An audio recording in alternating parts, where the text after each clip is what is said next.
أعوذ بالله من الشيطان الرجيم واستعينوا بالصبر والصلاة وإنها لكبيرة إلا على الخاشعين الذين يظنون أنهم ملاقو ربهم وأنهم إليه راجعون صدق الله العظيم. Dan jadikanlah kesabaran dan sembahyang sebagai penolongmu, dan sesungguhnya yang demikian itu sungguh berat kecuali bagi orang-orang yang khusyuk, yaitu orang-orang yang meyakini bahawa mereka akan menemui Tuhannya dan bahawa mereka akan kembali kepadanya. Surah Al-Baqarah ayat 45 dan 46.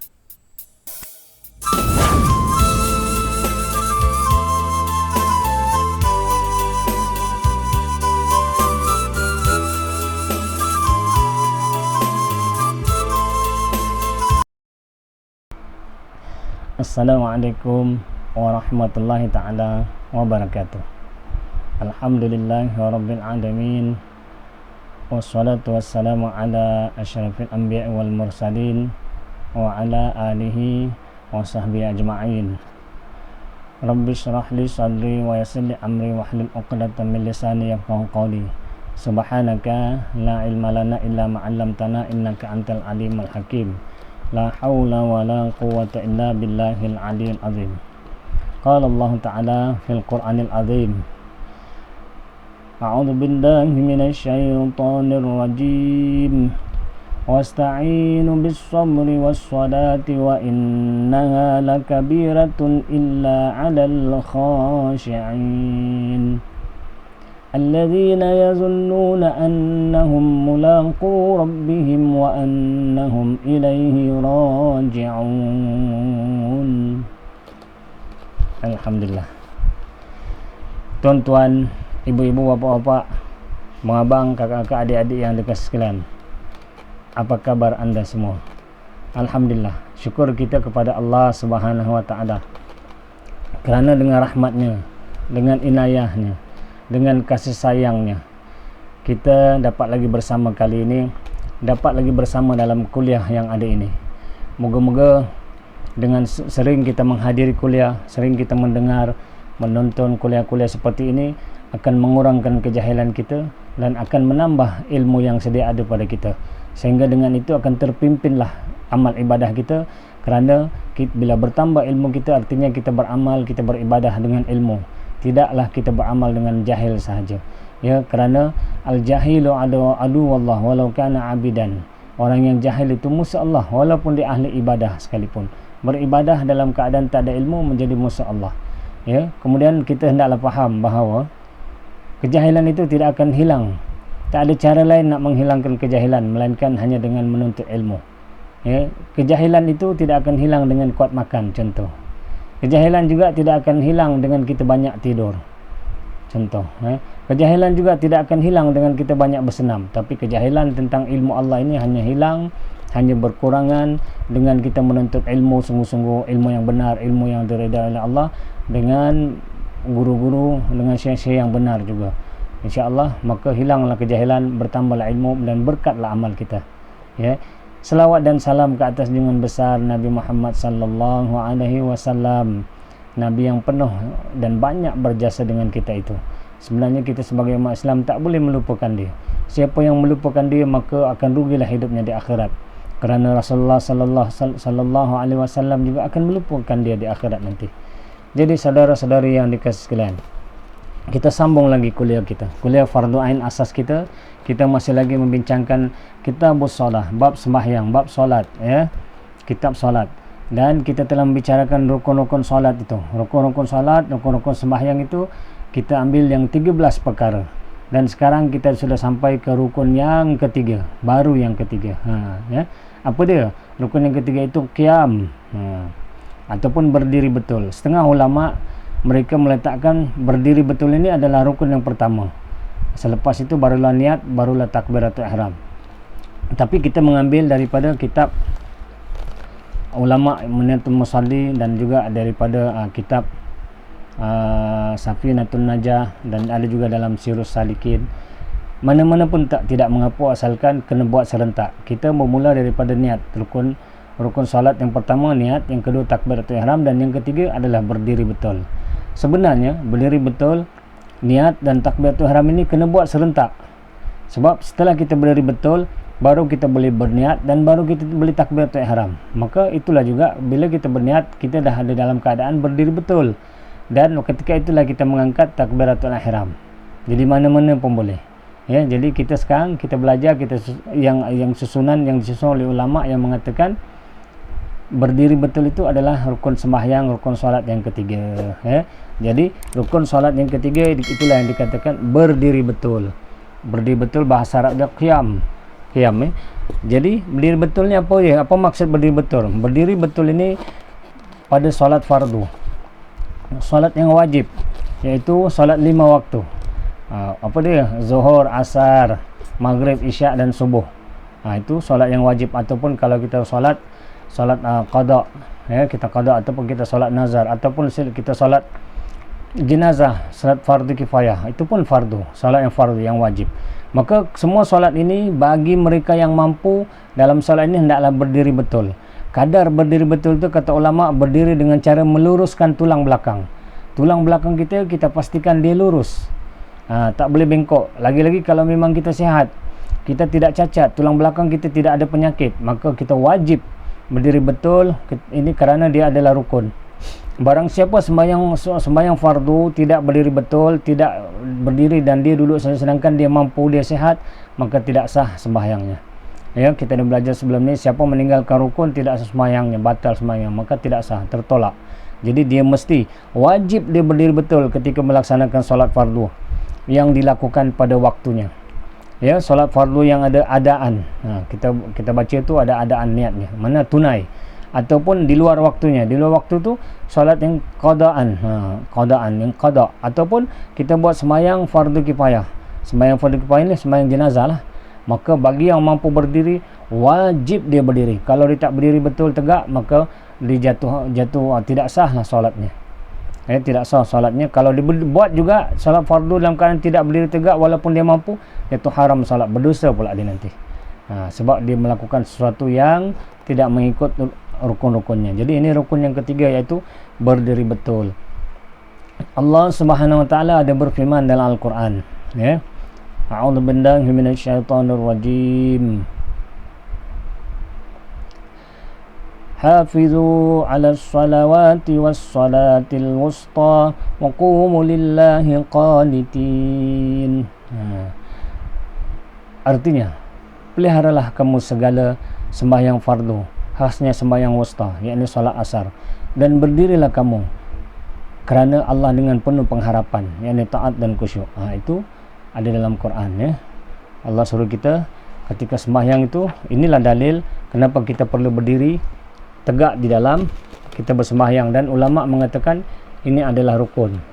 Ini ulama mengatakan berdiri tegak ini adalah rukun di dalam sembahyang, ya.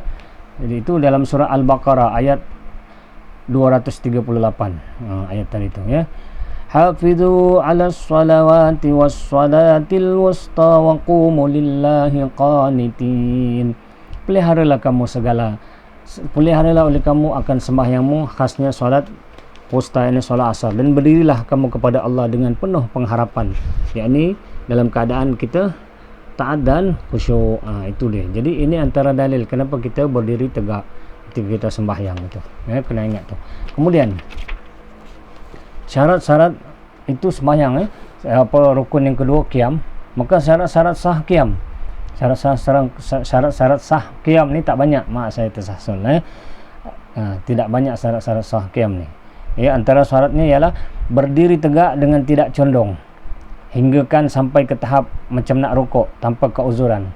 Bagi mereka yang berkuasa berbuat demikian dalam salat fardu. Itu syarat sah, mesti berdiri tegak. Kalau ada orang dia nak dia tak berdiri, dia angkat takbir pun dah terbongkok-bongkok dah, was-was pula, maka ini tak sah. Takbir dia tak sah, berdiri tegak dia pun tak sah, maka dia sembahyang dia kalau teruskan dia tetap sembahyangnya tidak sah, maka dia dianggap seperti tidak mengerjakan sembahyang. Itu sebab pentingnya berdiri tegak ni bagi orang yang mampu, kecuali orang yang berpenyakit. Itu nanti kita cerita ya. Kemudian ada satu sahabat bernama Imran bin Husain berkata, Imran bin Husain berkata dalam satu hadis, kanat bi bawasir fa asaltu an-nabiy sallallahu alaihi wasallam anis shalah faqala an-nabiy sallallahu alaihi wasallam shalli qa'iman fa in lam tastati fa qa'idan fa in lam tastati fa ala jambin. Lebih kurang macam tu ayat ni. Iaitu daripada Imran bin Husain berkata, aku pernah terkena penyakit bawasir. Bahasa Arab sebut bawasir ya. Aku pernah terkena penyakit bawasir. Bawasir kita tahu lah kan, kita semua di Malaysia tahu penyakit bawasir ni, buang air besar susah ya. Kadang-kadang berdarah lagi. Jadi sahabat ini kata, aku pernah terkena penyakit bawasir. Lalu aku bertanya kepada Nabi Muhammad sallallahu alaihi wasallam tentang cara menunaikan solat, iaitu fa asaltun Nabi sallallahu alaihi wasallam anis solah, kata sahabat ni. Lalu baginda bersabda, lalu baginda berkata, shalli qa'iman, sembahyanglah kamu berdiri, sembahyanglah berdiri. Jika kamu tidak mampu maka duduklah, kata Rasulullah. Fa in lam tastati fa qa'idan, kalau kamu tak mampu berdiri maka duduklah. Jika kamu tidak mampu maka solatlah di atas rusukmu. Jadi katalah fa in lam tastati fa ala jambin, fa ala jambin. Kalau kamu tak mampu juga, dalam keadaan duduk pun tak boleh, maka hendaklah kamu sembahyang di atas rusuk, maka kata Rasulullah. Maksudnya berbaring. Berbaring mengiring ke sebelah rusuk kanan. Ulama berkata iaitu mengiring di sebelah kanan rusuk. Ini hadis riwayat Bukhari dan Muslim. Kemudian Imam An-Nasai pun ada juga menambah, Imam An-Nasai ya. Fa illam tastati famustalqiyan la yukallifullahu nafsan illa usaha. Kata Imam Nasai, fa illam tastati famustalqiyan. Maksudnya, maka jika kamu tidak mampu juga berbaring, tak mampu juga berbaring tulang rusuk kanan, maka Allah Ta'ala tidak membebankan seseorang melainkan mengikut kemampuannya. Maksudnya Imam Nasai sambil membaca ayat Quran ni, la yukallifullahu nafsan illa usaha, Allah tidak membebankan seseorang melainkan mengikut kemampuannya. Riwayat Al-Bukhari, Al-Baihaqi, Abu Daud, Tirmizi, Ibnu Majah dan Ahmad. Ini hadis ni banyak perawi dia yang dikatakan oleh Imam An-Nasai ni. Jadi Rasulullah SAW pernah mengajarkan sahabat, dia sedang sakit bawasir. Orang sakit bawasir ni kadang-kadang duduk pun tak boleh, berdiri tegak pun tak boleh, mak cakap sebab sakit. Maka kalau Rasulullah kata, kalau engkau nak sembahyang hendaklah engkau berdiri, kan? Rasulullah kata shalli qa'iman fa illam tastati fa qa'idan, kalau kau tak mampu barulah engkau duduk. Tak mampu juga fa illam tastati juga baru fa'ala jambin, hendaklah engkau berbaring. Ulama berkata berbaring sebelah kanan, mana tulang rusuk kita di sebelah kanan itu di sebelah bawah, membaring mengiring. Mengiring menghadap ke, ataupun tak boleh juga kanan tu, barulah kita mengiring ke sebelah kiri, tulang rusuk kiri. Jadi perkara ini para ulama secara ijma'nya sepakat tentang berdiri betul dalam salat fardu. Mana ulama Asy-Syafi'iyah semua sekali sepakat sembahyang fardu tak ada cara lain melainkan kena berdiri betul. Sebab dia ulama sepakat itu sebab dia menjadi rukun di dalam solat. Rukun yang ketiga iaitu qiyam, berdiri betul dalam sembahyang fardu bagi orang yang mampu. Saya ulang-ulang ni supaya kita faham sangat. Sembahyang dalam keadaan berdiri itu qiyam adalah rukun yang ketiga. Sembahyang berdiri itu adalah wajib kepada mereka yang mampu berdiri di dalam sembahyang fardu, bukan sembahyang sunat sembahyang yang fardu saja, yang wajib. Jadi kemudian bila kita berdiri itu, ada juga ulama mengatakan sunat menundukkan kepala sedikit melihat ke arah tempat sujud ketika kita berdiri. Kenapa? Kerana sebagai tanda adab kita berdiri di hadapan Allah Subhanahu Wa Taala. Di samping dengan cara itu akan mendekatkan lagi kita kepada untuk mendapat khusyuk. Kita tunduk memandang tempat sujud kerana adab kita berdiri di hadapan Allah SWT. Saya sebut ni kena ingat baik-baik, kita berdiri di hadapan Allah, kita di hadapan Allah. Jangan kita qasad, jangan kita ingat, jangan kita niat Allah di hadapan kita. Allah tidak bertempat. Siapa yang sembahyang dia menganggap dia sedang menghadap Allah di hadapannya, maka kufur dia. Wa'alaikumsalam min dzalik. Kena ingat tu. Ya. Kiblat hati kita Allah, tapi dada kita menghadap ke kiblat. Tetapi bukan maknanya Allah di hadapan kita, tetapi kitalah di hadapan Allah. Kerana di mana pun kita, tetap Allah melihat kita. Maka kita kena ingat, aku sedang berhadapan dengan Allah, maksudnya kita yang di hadapan Allah, dan Allah sedang memerhatikan kita. Ketika kita solat, Allah memerhatikan kita, Allah melihat kita, Allah sedang mendengar kita, Allah sedang memerhatikan segala tindak tanduk kita. Itu sebab kita kena beradab ketika berdiri tegak. Kita hendaklah tunduk memandang ke tempat sujud. Ya, satu ketika dulu, mula-mula sembahyang diperintahkan kepada Rasulullah, ada riwayat hadis yang mengatakan Rasulullah mendongak ke langit bila dia sembahyang lepas dia takbir. Tetapi setelah turun beberapa ayat yang mengatakan hendaklah khusyuk dalam solat, maka selepas itu Rasulullah sudah tidak lagi mendongak ke langit, melainkan Rasulullah dan para sahabat mengikutnya, Rasulullah sendiri memandang ke tempat sujud ketika solat dalam keadaan berdiri betul. Faham ya? Jadi melihat ke tempat sujud dalam seluruh solat hukumnya sunat.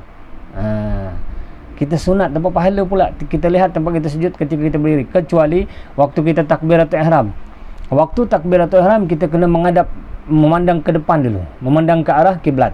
Allahu Akbar. Selepas kita dabar baru kita tunduk perlahan memandang tempat sujud. Jangan waktu sujud itu kita dah awal-awal dah memandang ke bawah. Tidak. Waktu sujud, maaf kecil, waktu berdiri itu jangan awal-awal kita dah, waktu angkat takbir kita dah awal dah tunduk. Bukan. Kita waktu angkat takbir mesti mendongak ke depan, memandang ke hadapan kiblat. Ketika mengangkat takbir, Allahu Akbar, waktu dah kita habis bar, baru kita tundukkan kepala perlahan memandang ke tempat sujud. Kerana berdiri tegak ini setengah ulama kata ibarat huruf alif. Tegak itu macam huruf alif. Jadi kepala kita pun kena tegak, memandang ke depan, bukan tunduk. Setengah orang dia awal lagi angkat takbir, dia dah pandang tempat sujud. Yang sunatnya hendaklah bila takbir kepala mesti memandang ke arah kiblat. Setelah kita Allahu Akbar, setelah habis bar, baru kita perlahan memandang tempat sujud. Begitu. Jadi melihat ke tempat sujud dalam solat, seluruh solat hukumnya sunat, kecuali bila kita berada di Mekah. Maksudnya bila kita berada di hadapan Kaabah, Baitullah. Ketika itu sunat kita memandang Kaabah itu. Kalau kita tak memandang sujud pun, kalau kita memandang tempat sujud pun, ataupun kita boleh juga mengucapkan, ketika mengucapkan illallah, kita memandang jari telunjuk kita, memandang jari telunjuk kita waktu kita nak, ketika kita bertahiyat, illallah asyhadu an la ilaha illallah. Ya, jadi dalam dua keadaan ini sunat melihat Kaabah dan sunat melihat jari telunjuk kita.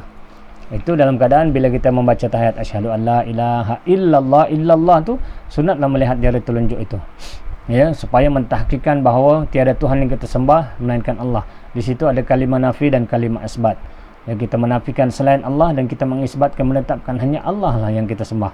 Ya, jadi pendapat muktamad ulama dalam Asy-Syafi'iyah ialah mesti berdiri betul dalam sembahyang fardu. Itu ijma' ulama dan sepakat. Maka itu rukun yang ketiga. Tetapi bila ada seseorang dia nak berdiri tegak, dia memerlukan orang lain yang menolongnya secara terus menerus untuk dia berdiri. Asal sembahyang je, orang lain pimpin dia, papah dia untuk dia berdiri tegak, kan, baru dia boleh sembahyang. Dalam sembahyang fardu baru dia boleh berdiri tegak.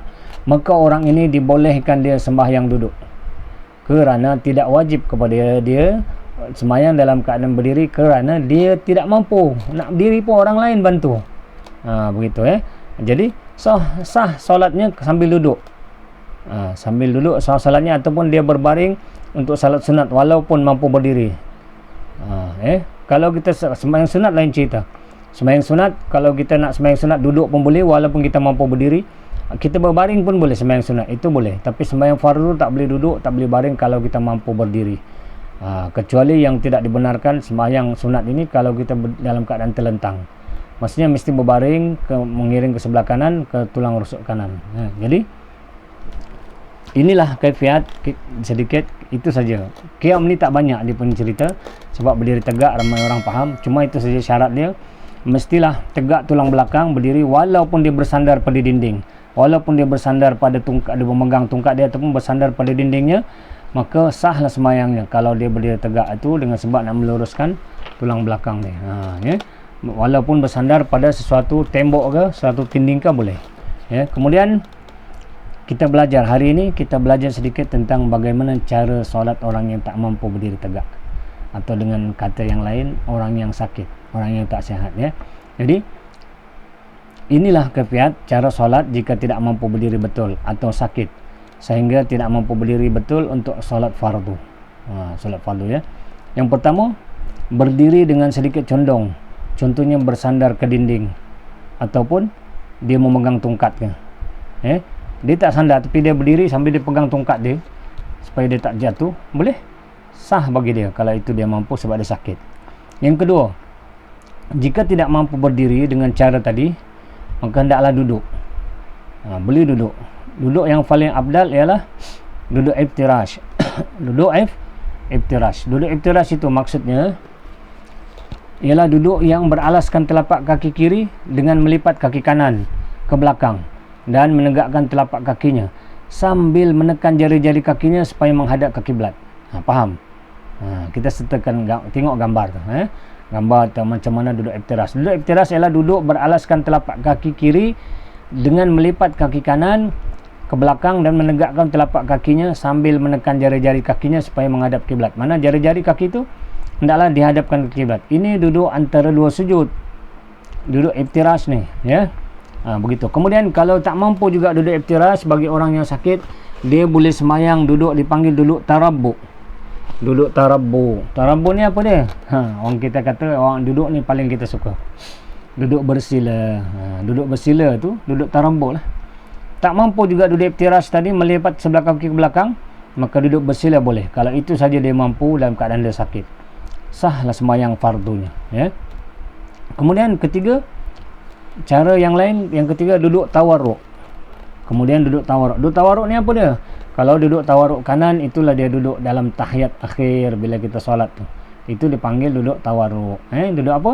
Duduk tahiyat akhir tu dikatakan duduk tawarruk. Kalau tahiyat akhir itu kita tawarruk, mana kaki kanan kita lipat ke belakang. Kan? Kalau satu lagi dipanggil tawarruk kiri, kaki kiri pula lipat ke belakang. Melawan, berbalas dengan tawarruk kanan. Artinya kita duduk tahiyat akhir tu, kita balas, tukar kaki kiri kita yang di belakang itu dipanggil tawarruk kiri. Tahiyat akhir itu adalah duduk tawarruk kanan. Ini kaedah kedua bagi orang yang sakit tak mampu berdiri betul. Jika dia tidak mampu duduk pula, dia duduk pun tak boleh, kan? Maka hendaklah berbaring.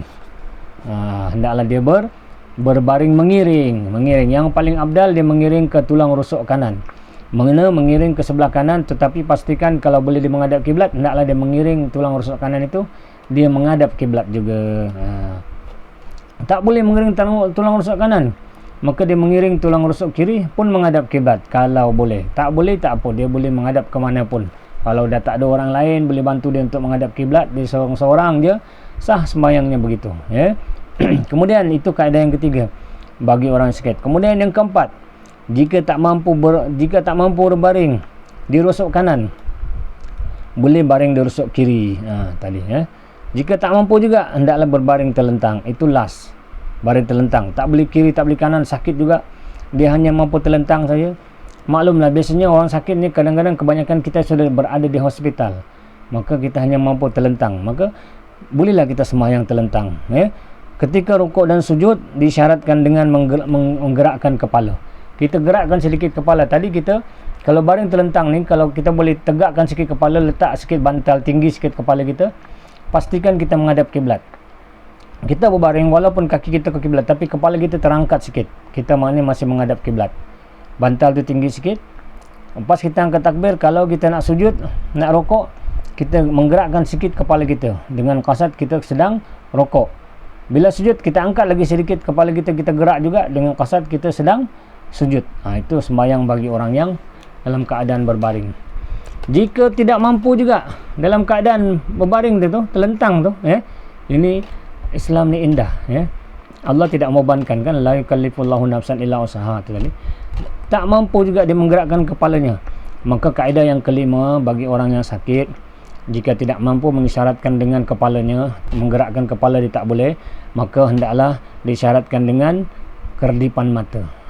Mata ni dikerdipkan. Ketika terlentang tu, kita tak boleh angkat kepala, maka ketika kita rukuk, kita kedip sekali rukuk, kedip sekali mata, dengan kita qasad, kita rukuk. Kemudian macam biasa kita angkat, buka mata kita setelah kita kedip kan, kita kedip lagi mata, kita qasadkan kita sedang i'tidal. Lepas tu kita kedip lagi mata, kita qasadkan kita sedang sujud. Begitulah seterusnya. Kedip mata untuk kita sedang duduk antara dua sujud. Begitulah sampai seterusnya. Kalau 2 rakaat lah, 4 rakaat lah. Begitu sekali. Pun tetap kena laksanakan solat itu. Itu kaedah yang kelima. Dapat ya? Tak dapat pun dapatlah. Yang keenam, jika tidak mampu dengan kedipan mata, last sekali. Tak ada lain pilihan dah. Mata pun tak boleh. Mata pun dah sakit. Contoh orang sakit mata, kan? Mata pun dah tak ada, kena tutup dan sebagainya. Maka dia boleh mengisyaratkan hendaklah dengan qasad hatinya, daripada hati. Sembahyang dengan hati terlentang, tapi niat sembahyang qasad dengan hati, iaitu menghadirkan hati, solat di dalam hati. Artinya dalam hatilah, qasadkan aku takbir sembahyang tu kan. Setelah kita qasad, kita niat hati kita sembahyang, aku sembahyang fardu zuhur, Allahu akbar takbiratan tu hati juga. Waktu kita berdiri tegak tu hati, kita rukuk tu hati, sujud pun hati, semua hatilah. Semua mainan gerakan hati ini daif kita yang sakit, tapi kita tetap juga nak solat. Ya, begitu bagi orang yang sakit ini. Ya, kita tak boleh, maksudnya tidak boleh meninggalkan, lagi-lagi orang laki-laki tidak boleh meninggalkan solat tanpa sebab. Jadi kalau kita nak buat itu dengan kesungguhan, maka itulah yang Allah nilai. Ya, nilai. Jadi cuma paling afdal dalam salat ini ialah berdiri betul. Kerana berdiri betul adalah rukun solat yang paling afdal. Kemudian barulah sujud, kemudian barulah rukuk, kemudian barulah i'tidal. Begitu jugalah memanjangkan masa ketika berdiri adalah paling afdal. Kemudian memanjangkan waktu sujud, kemudian rukuk dan i'tidal mengikut turutan. Ya. Jadi saudara-saudari yang dikasihi sekalian, tidak ada keuzuran untuk tidak menunaikan solat selagi kita ada akal masih berfungsi. Ya, selagi akal kita masih ingat, walaupun kita setengah terlantar sakit, tidak ada keuzuran bagi kita meninggalkan solat. Ya, masih boleh melaksanakan solat walaupun hanya dengan isyarat hati tadi. Orang yang mampu berdiri untuk solat fardu, wajib solat berdiri. Kena ingat tu. Tak boleh sembahyang sembahyang fardu dalam keadaan duduk kalau mampu berdiri. Walau penat sekalipun. Penat berjalan tapi masih boleh berdiri, kena berdirilah. Ya, begitu. Kecuali penat yang memang tak mampu nak berdiri, letih semua anggota dah menggigil dah, itu lain cerita. Tapi maksud saya ni, penat kita, letih kita, tapi kita mampu berdiri lagi sebab kita boleh berjalan lagi, boleh makan lagi kan, maka wajib kita berdiri. Ya. Jika tidak mampu, barulah kita wajib duduk. Tetap kena sembahyang. Jika tak mampu duduk pula, barulah kita wajib mengiring di atas rusuk kanan sambil badan menghadap kiblat. Tetap kita sembahyang juga. Jika tidak mampu juga, maka wajib kita terlentang. Tetap sembahyang juga. Tak mampu juga dalam keadaan terlentang tu, mana kepala. Dalam keadaan terlentang tu, kepala diangkat untuk beri isyarat kita sembahyang. Maka kepala kita mesti menghadap kiblat dan mengangkat kepala mengisyaratkan kita rukuk dan sujud. Tak mampu mengisyarat dengan kepala, maka tidak mampu dengan kepala, hendaklah wajib kita menghadap kiblat dengan telapak kaki kita. Tadi kepala mesti menghadap kiblat, tak boleh. Kaki kena menghadap kiblat, tak boleh juga. Maka hendaklah semua itu dilakukan dengan hati. Pertama, sebelum mengangkat kepala, maafkan saya, dengan kedipan mata. Dengan kedipan mata sembahyang pun tak boleh, maka akhir sekali tak ada pilihan lain melainkan hendaklah kita sembahyang itu dengan isyarat hati. Tapi tetap kena sembahyang, melainkan orang perempuan yang dalam keadaan haid, itulah yang cerita. Tapi yang tak ada, orang lelaki-lelaki wajib mengerjakan sembahyang walau dalam keadaan apa sekalipun, selagi akal masih sedar, selagi akal masih berfungsi. Melainkan dalam keadaan koma, akal pun tak sedar dan nyanyuk kan, seperti mana hukum yang asal orang mabuk tak boleh, orang pitam tak boleh solat. Tapi bila akal kita sedar, kita tetap solat. Begitu, mengerjakan solat. Dan itulah sebenarnya, mengerjakan solat dalam keadaan susah, itulah yang besar nilainya di sisi Allah. Dan Allah anggap inilah hambaku yang benar-benar mengasihi aku, mencintai aku, yang dia tetap melaksanakan perintahku walaupun dalam keadaan dia sedang sakit. Begitu ya. Jadi itulah sedikit penerangan kita tentang satu lagi. Kalau kita tak sihat, sakit, tak boleh berdiri, ada orang dia sembahyang duduk atas kursi. Atas kursi ni, kalau kita duduk atas kursi boleh. Contoh Ada orang dia boleh berdiri sekejap saja, tak boleh lama. Sekadar untuk angkat takbir dia boleh, lepas dia angkat takbir Allahu Akbar, sebab dia tak boleh berdiri lama sakit, dia boleh untuk angkat takbir saja, maka dia berdiri untuk angkat takbir, lepas tu dia duduk atas kursi, boleh. Tetapi kursi itu hendaklah sama baris dengan barisan kursi itu hendaklah sama baris dengan barisan makmum, kerana kaki kursi itu dianggap seperti kaki dia, kerana kaki kursi ataupun tiang kursi itu seperti kaki dia, hendaklah dia sama barisan dengan makmum-makmum yang lain. Dia tak boleh ke belakang kursi itu, dia bila dia berdiri dianggap sama, tidak, kursi itu hendaklah sama, sebab nanti bila dia duduk dia nanti baru dia akan sama dengan makmum yang lain, kan? Kalau kursi itu ke belakang lagi, dia berdiri, nanti bila dia duduk nanti dia akan ke belakang, tidak sama safnya dengan makmum-makmum yang lain, maka kursi itu hendaklah sama. Jadi begitu juga bila kita solat atas kursi, kan, kalau kita tak mampu sujud rukuk, sebab ketika kita angkat takbir mesti, kalau kita nak berdiri, ada yang mampu berdiri, kalau duduk saya atas kursi duduk, tapi mesti tegakkan badan, kemudian takbir macam biasa. Bila nak rukuk, hendaklah kita membungkuk sedikit kepala kita ke depan. Waktu itu kita niatkan kita sedang rukuk, kemudian bila i'tidal kita tegak balik, angkat balik badan kita sedikit, dan bila kita nak rukuk, nak sujud, hendaklah kita bungkukkan lebih sikit pada rukuk tadi badan kita, dengan isyarat, dengan qasad kita sedang sujud. Begitulah bagi orang yang tidak sihat. Nanti apa hal, lihatlah gambar raja. Jadi inilah, lihat gambar raja tu macam mana cara solat orang sakit. Jadi inilah rukun yang ketiga, iaitu rukun yang ketiga berdiri betul. Yang pertama niat, yang kedua takbiratul ihram, yang ketiga berdiri betul. InsyaAllah diizinkan Allah kita bertemu lagi di kuliah yang akan datang. Kita sambung, kita akan belajar lagi tentang rukun yang keempat, itu membaca surah Al-Fatihah. Jadi itu saja daripada saya. Kalau kita masih kurang faham, macam biasa, ulang-ulanglah dengar rakaman ini. Semoga dengan mengulang itu bertambah kefahaman kita, dan amalkanlah apa yang sedang kita belajar ini. Kalau kita tidak amal, nanti kita tak ingat, maka amal, ingat dan amalkan selalu. Dan sembahyang ini adalah kewajipan. Beza kita dengan orang kafir ialah sembahyang. Kalau kita tak sembahyang, kita samalah macam orang yang tidak beriman. Jadi kerjakanlah sembahyang itu dengan penuh istiqamah dan dengan sungguh-sungguh. Moga-moga Allah pimpin kita terus. Nanti akan datang, Allah izinkan saya panjang umur kita bersama, kita akan kuliahkan lagi tentang bagaimana cara tips-tips mendapat khusyuk dalam solat. Tapi sekarang ni kita belajar dulu bab rukun-rukun solat yang syariatnya dulu. Khusyuk itu sudah masuk dalam ilmu tasawuf. Kita akan huraikan dengan izin Allah. Moga-moga kita semua panjang umur, diizinkan kita bertemu lagi. Jadi itu saja daripada saya. Ampun maaf, kita akhiri dengan baca tasbih kifarah dan surah wal asri. Subhanallah wa bihamdihi, subhanakallahumma wa bihamdika, asyhadu an la ilaha illa anta, wa nastaghfiruka wa natubu ilaik. Bismillahirrahmanirrahim. Wal asri innal insana lafi khusr innal ladzina amanu wa amilus solihati wa tawasaw bil haqqi wa tawasaw bis sabr. Ilahi anta maqsudi wa ridhaka matlubi.